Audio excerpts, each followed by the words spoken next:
ஓம் சாந்தி. இன்றைய சாக்கார முரளியிலிருந்து பாபா கூறியுள்ள முக்கியமான கருத்துக்கள். முரளி தேதி 28/6/2025. பாபா சொல்கிறாங்க, இனிமையான குழந்தைகளே, தன்னுடைய முன்னேற்றத்திற்காக தினந்தோறும் தூங்குவதற்கு முன்னாடி தன்னுடைய கணக்கு வழக்கை பாருங்கள். நான் முழு நாளில் யாருக்கும் துக்கம் கொடுக்கவில்லை தானே என சோதியுங்கள். பாபா என்ன சொல்கிறாங்க, நம்முடைய முன்னேற்றத்திற்காக டெய்லி தூங்குறதுக்கு முன்னாடி கணக்கு வழக்க பார்க்கணுன்ட்டார் பாபா. என்ன கணக்கு வழக்க பார்க்கணும்? எவ்வளோ நேரம் நான் பாபாவை நினச்சேன், நான் எவ்வளோ புண்ணிய கர்மத்தை செஞ்சேன், இல்லை யாருக்காவது துக்கம் கொடுத்தேன்னா, இது போல் நம்ம கணக்கு வழக்கம் பார்க்கணுன்ட்டார் பாபா. எவ்வளோ சேமிப்பாச்சு, எவ்வளோ நான் நஷ்டத்தை ஏற்படுத்தி கொண்டேன், எவ்வளோ பாவக்கர்மம் செஞ்சேன், எவ்வளோ புண்ணிய கர்மம் செஞ்சேன், எவ்வளோ நேரம் பாபாவை நினைவு பண்ணால், இந்த மாதிரி தன்னுடைய கணக்கு வழக்கு பார்க்கணுன்றார் பாபா. கேள்வி: மகான் சௌபாக்கியசாலி குழந்தைகளுக்குள் என்ன தைரியம் இருக்கும்? பதில்: மகான் சௌபாக்கியசாலியாக இருக்கக்கூடியவர்கள் கணவன் மனைவி ஒன்றாக இருந்தாலும் சகோதர மனப்பான்மையில் இருப்பார்கள். ஆண் பெண் என்ற உணர்வு இருக்காது. உறுதியான நிச்சய புத்தி இருக்கும். நான் மாணவன், இவரும் மாணவன், சகோதரன் சகோதரி ஆகிவிட்டோம் என்பதை மகான் சௌபாக்கியசாலி குழந்தைகள் புரிந்து கொள்வார்கள். ஆனால் இந்த தைரியம் தன்னை ஆத்மா என்று புரிந்து கொள்ளும்போது தான் இருக்கின்றார் பாபா. அதனால் யார் மகான் சௌபாக்கியசாலி குழந்தைகள், அவங்களுக்குள்ள என்ன தைரியம் இருக்கின்றார் பாபா? அவங்க கணவன் மனைவியாக இருந்தாலும் கூட சகோதர மனப்பான்மையில் இருப்பாங்க. ஆண் பெண் என்ற அந்த உணர்வே இருக்காது என்றார் பாபா. தங்களுக்குள்ள சகோதரன் சகோதரி ஆகிவிட்டோம் என்று அவர்கள் புரிந்து கொள்வார்கள் என்றார். பாட்டு: முகத்தை பார்த்து கொள் மனிதா. பாட்டில் கூட நாம் எவ்வளோ கீழான நிலையிலிருந்து உயர்ந்த நிலைக்கு மாறியிருக்கின்றோம் என உள்நோக்கு முகமாக இருந்து பார்த்து கொள்ளுங்கள் என்று கூறப்பட்டிருக்கு. முழு நாளில் எவ்வளோ நேரம் தங்களுடைய இனிமையான தந்தையை நினைவு செய்தேன், எந்த ஒரு தேகதாரியும் நினைக்கலையே. அனைத்து ஆத்மாக்களுக்கும் தன்னுடைய பாபாவை நினையுங்கள் என்று கூறப்படுகிறது. இப்போ திரும்பி போகணும். எங்கே போகணும்னு பாபா கேட்குறாரு? சாந்தி தாமத்திற்கு சென்று பிறகு புது உலகத்துக்கு வரணும். பாபா வரும்போது தான் சொர்க்கத்தினுடைய வாசல் திறக்கும். இப்பொழுது குழந்தைகளாகி நீங்கள் நாம் சங்கமயுகத்தில் அமர்ந்திருக்கின்றோம் என அறிகின்றீர்கள். சங்கமயுகத்தில் படகில் அமர்ந்த பிறகு இறங்கி விடுகின்றார்கள். இதுவும் அதிசயமாக இருக்கின்றார். சங்கமயுகத்தில் படகில் அமர்ந்த பிறகும் படகை விட்டு இறங்கி போயிடுறாங்கன்றார். அதை பாபாவுடைய கையை விட்டுட்டு போயிடுறாங்கன்றார். இது அதிசயமாக இருக்கின்றார். இப்பொழுது நீங்கள் சங்கமயுகத்தில் புருஷோத்தமர்களாக மாறுவதற்காக விஷக்கடலை கடந்து செல்வதற்காக படகில் அமர்ந்திருக்கின்றீர்கள். பிறகு பழைய கலியுக உலகத்திலிருந்து மனதை விலக்கிவிட வேண்டும். இந்த சரீரத்தின் மூலமாக நடிக்க வேண்டும். இப்பொழுது நாம் மிகவும் மகிழ்ச்சியோடு வீட்டிற்கு திரும்ப வேண்டும். மனிதர்கள் முக்திக்காக எவ்வளோ தலையை உடைத்து கொள்கிறார்கள்.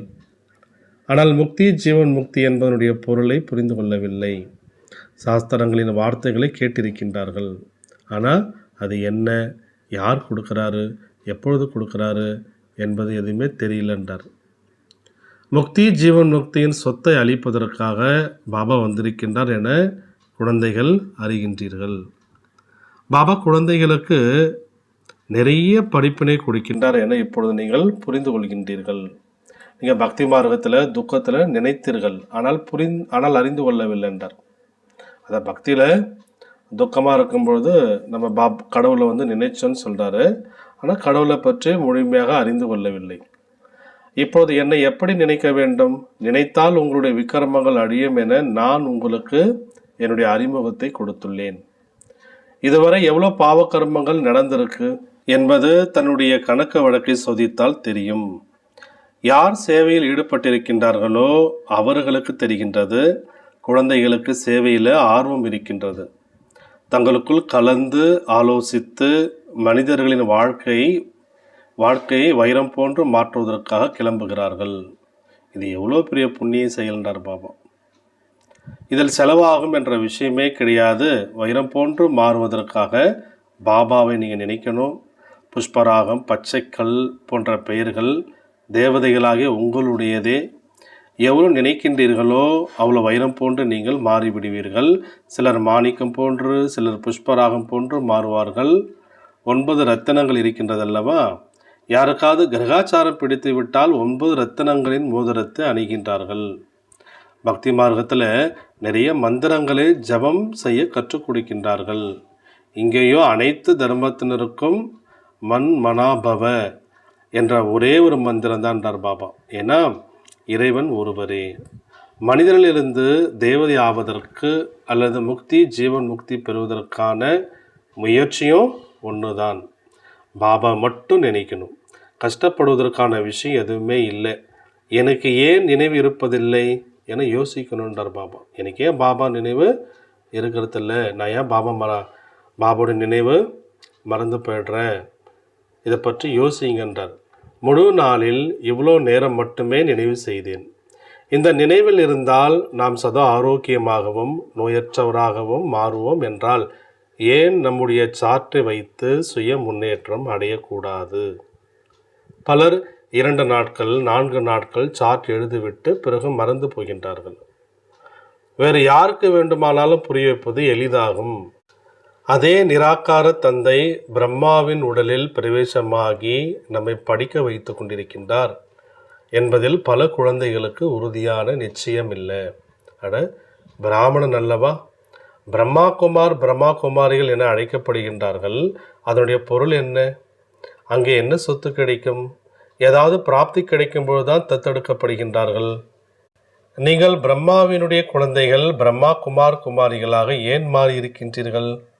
உண்மையில் மாறி இருக்கின்றீர்களா அல்லது யாருக்காவது சந்தேகம் இருக்கிறதா? சிலர் பந்தனத்திலிருந்து விடுபட்டவர்களாக இருக்கின்றார்கள். இருப்பினும் எதிலாவது புத்தி செல்கிறது. கர்மாதித் நிலையை அடைய நேரமாகின்றது.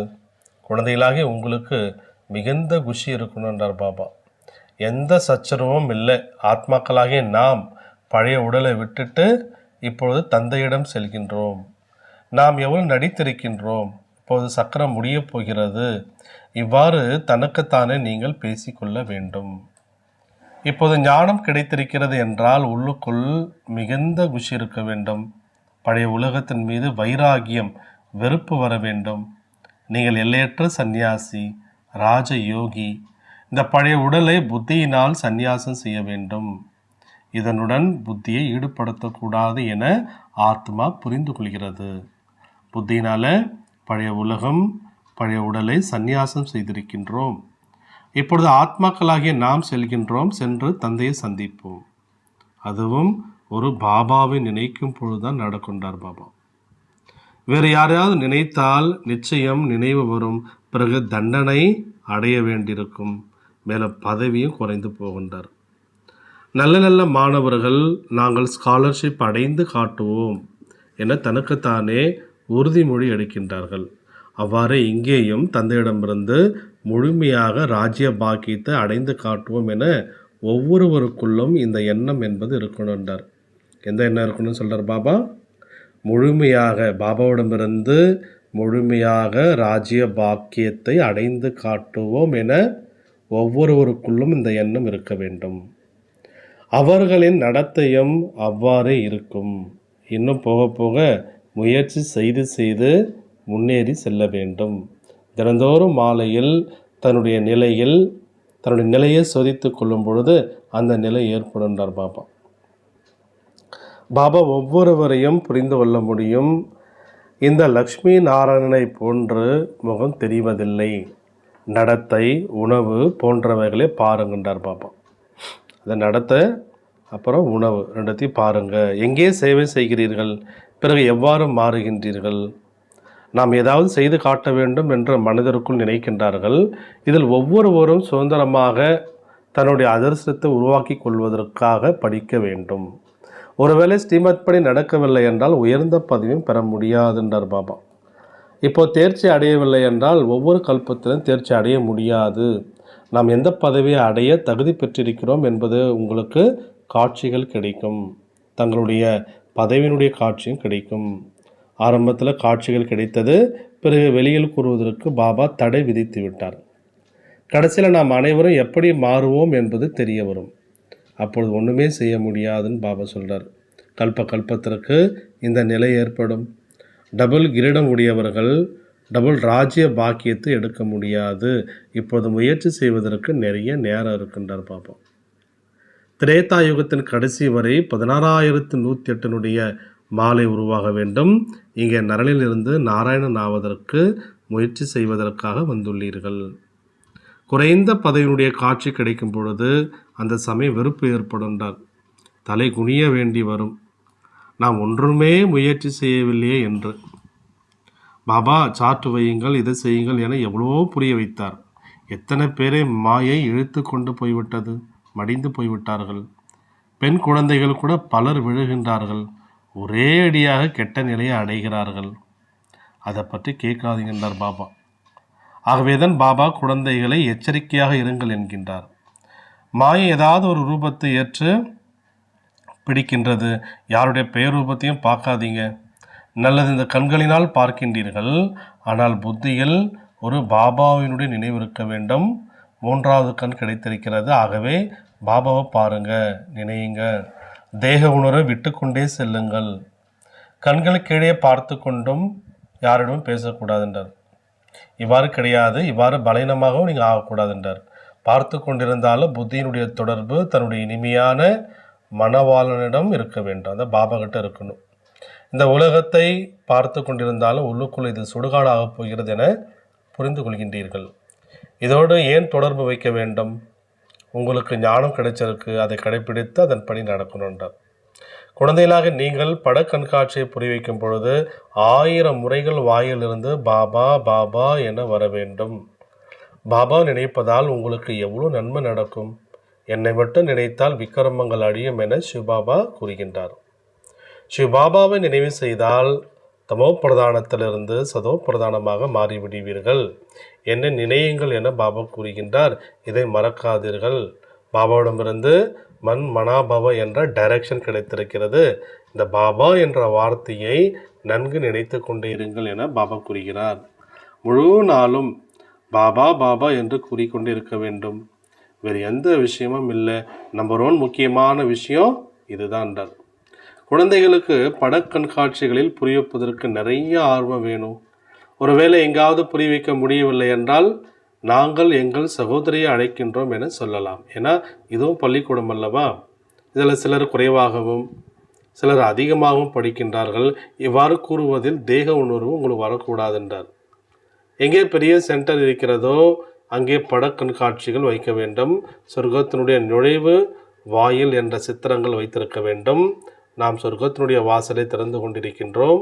இந்த போர் நடைபெறுவதற்கு முன்பாகவே உங்களின் ஆஸ்தியை அடையுங்கள். கோவில்களுக்கு தினந்தோறும் செல்வது போல நீங்கள் பாடசாலைக்கு செல்ல வேண்டும். சித்திரங்கள் வைத்திருப்பதால் புரிய வைப்பது எளிதாகும். நாம் நம்முடைய பாடசாலையை எப்படி சித்திரக்கூடமாக மாற்றுவது என முயற்சி செய்யுங்கன்றார். ஆடம்பரமாக இருந்தால் மனிதர்கள் வருவார்கள். வைகுண்டத்திற்கு போவதற்காக வழி ஒரு நொடியில் புரிந்து கொள்ளும் வழி. தமோ பிரதானமானவர்கள் யாரும் வைகுண்டத்திற்கு போக முடியாது என பாபா கூறுகின்றார். பொது உலகத்திற்கு போவதற்கு சதோ பிரதானமாக வேண்டும். இதில் எந்த செலவும் இல்லை. எந்த கோவிலுக்கும் சர்ச்சுக்கும் போக வேண்டிய அவசியம் இல்லை. நினைத்து நினைத்து தூய்மையாகி நேராக இனிமையான இல்லத்திற்கு செல்கின்றீர்கள். நீங்கள் தூய்மையற்ற நிலையிலிருந்து தூய்மையாக ஆகிவிடுவீர்கள் என நான் உத்தரவாதம் அளிக்கிறேன் என்றார் பாபா. நாடக சக்கரத்தில் மிகப்பெரிய கேட் வைக்க வேண்டும். சொர்க்கத்தினுடைய கேட் எவ்வாறு திறக்கின்றது, எவ்வளோ தெளிவாக இருக்கின்றது. நரகத்துடைய கேட்டு மூடணும். சொர்க்கத்தில் நரகத்தினுடைய பேர் இருக்காது. கிருஷ்ணரை பாருங்க, எவ்வளோ நினைக்கின்றார்கள். ஆனால் அவர் எப்பொழுது வருகிறார் என்பது யாருக்குமே தெரியாது. எதையுமே அறியவில்லை. கிருஷ்ணரையும் அறியவில்லை. பகவான் மீண்டும் நமக்கு ராஜயோகத்தை கற்பிக்கின்றார். இந்த நினைவு இருந்தால் எவ்வளோ மகிழ்ச்சியாக இருக்கும். நாம் இறைவனுடைய மாணவர்கள் என்ற மகிழ்ச்சியும் இருக்கும். இதை ஏன் மறக்க வேண்டும் அப்படின்னு பாபா கேட்குறாரு. தாரணைக்கான முக்கிய சாரத்தில் ஃபஸ்ட்டு பாயிண்ட், முழு நாளும் வாயிலிருந்து பாபா பாபா என்று வந்து கொண்டு இருக்க வேண்டும். பட கண்காட்சிகளில் புரிய வைக்கும் பொழுது குறைந்தது 1000 முறையாவது பாபா பாபா என்று வரணுன்றார். செகண்ட் பாயிண்ட், இந்த கண்களினால் அனைத்தையும் பார்த்து கொண்டிருந்தாலும் ஒரு பாபாவினுடைய நினைவு இருக்கட்டும். தங்களுக்குள் பேசிக்கொள்ளும் பொழுது மூன்றாவது கண் மூலமாக ஆத்மாவையும் ஆத்மாவுடைய தந்தையையும் பார்ப்பதற்கு முயற்சி செய்ய வேண்டும். வரதானம்: ஒவ்வொரு வினாடி மற்றும் எண்ணத்தை விலை மதிப்பற்ற முறையில் பயன்படுத்தக்கூடிய விலை மதிப்பற்ற ரத்தினம் ஆகுக. ஒவ்வொரு வினாடி மற்றும் எண்ணத்தை விலை மதிப்பற்ற முறையில் பயன்படுத்தக்கூடிய விலை மதிப்பற்ற ரத்தினம் ஆகுக. விளக்கம்: சங்கம யுகத்தின் ஒரு வினாடிக்கு கூட மிகவும் அதிகமான மதிப்பு இருக்கின்றது. எவ்வாறு 1க்கு லட்சம் மடங்கு கிடைக்கின்றதோ அவ்வாறு ஒருவேளை ஒரு வினாடி வீணாகிறது என்றாலும் லட்சம் மடங்கு வீணாகிறது. ஆகையினால இந்த கவனம் கொடுத்தீர்கள் என்றால் கவனக்குறைவு முடிவடைந்து விடும். இப்பொழுதோ உங்களிடம் கணக்கு கேட்பவர்கள் எவரும் இல்லை. ஆனால் கொஞ்ச சமயத்திற்கு பிறகு பச்சாதாபம் ஏற்படும். ஏன்னா இந்த சமயத்திற்கு அதிகமான மதிப்பு இருக்கின்றது. யார் தன்னுடைய ஒவ்வொரு வினாடி ஒவ்வொரு எண்ணத்தை விலை மதிப்பற்ற முறையில் பயன்படுத்துகின்றார்களோ அவர்களே விலை மதிப்பற்ற ரத்தினமாகின்றார்கள். ஸ்லோகன்: யார் எப்பொழுதும் யோக யுக்தாக இருக்கின்றார்களோ அவர்கள் சகயோகத்தினுடைய அனுபவம் செய்து வெற்றியாளர் ஆகிவிடுகின்றார்கள். அவ்யக்த சமிஞை: ஆத்மா என்ற வார்த்தை நினைவில் வந்ததுமே ஆன்மீக தன்மையின் கூடவே சுப பாவனையும் வந்துவிடுகிறது. தூய்மையான பார்வை ஏற்பட்டு விடுகிறது. யாராவது நிந்தனை செய்து கொண்டிருந்தாலும் இந்த ஆத்மா தமோ குணமான பாகத்தை நடித்து கொண்டிருக்கின்றது என்ற நினைவு இருந்தது என்றால் அவர்களை வெறுக்க மாட்டீர்கள் என்றார். ஏன்னா அவங்க பாற்ற அவர்கள் செய்து கொண்டிருக்கிறார்கள். அவர்களுக்காகவும் சுப பாவனை வந்து கொண்டே இருக்கின்றார். அல்லது ஓம் சாந்தி.